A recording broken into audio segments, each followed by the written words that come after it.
आज एदगाव येथे भव्यदिव्य असं मैदान झालं आणि त्या मैदानामध्ये आपला सर्वांचा लाडका रुस्तम व द्वादशम हिंदकेसरी बकासूर एक नंबरचा मानकरी ठरला. अखेर बकासूरचा जो संघर्ष होता तो आत्ता संपलेला आहे आणि बकासूर यापुढे नक्कीच गुलालामध्ये दिसेल. भावांनो, बरेच मैदान झाले आपल्या बकासूरची हार होत होती. त्यानंतर भावांनो, बकासूरच्या पोटामध्ये जे काही अडकलं होतं, तार असेल, खिला असेल, भर असेल, असे बरेच काही अडकले होते. ते मॅग्नेटच्या माध्यमातून काढले गेले. त्यानंतर बकासूर आपल्याला एदगाव इथे पळताना दिसला आणि त्या एदगावच्या मैदानामध्ये बकासूरचा पैरा होता गोकुळसोबत.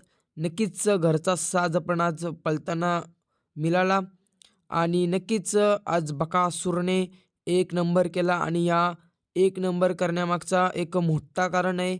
तो नक्की कारण कोणता? तर भावांनो, आज बकासूरच्या गाडीवर बबलू चच्चा किल्ले मच्छिंद्रगड बसले.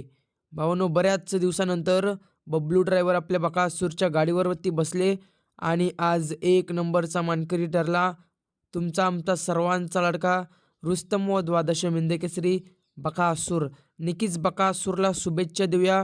आज बकासूर एक नंबरचा मानकरी ठरला आणि नक्कीच यापुढील देखील बकासूर आपला आता गुलालामध्ये दिसेल. आजचं पायरा देखील टॉपचा होता आणि नक्कीच गाडी चांगली पळाली. धन्यवाद भावांनो.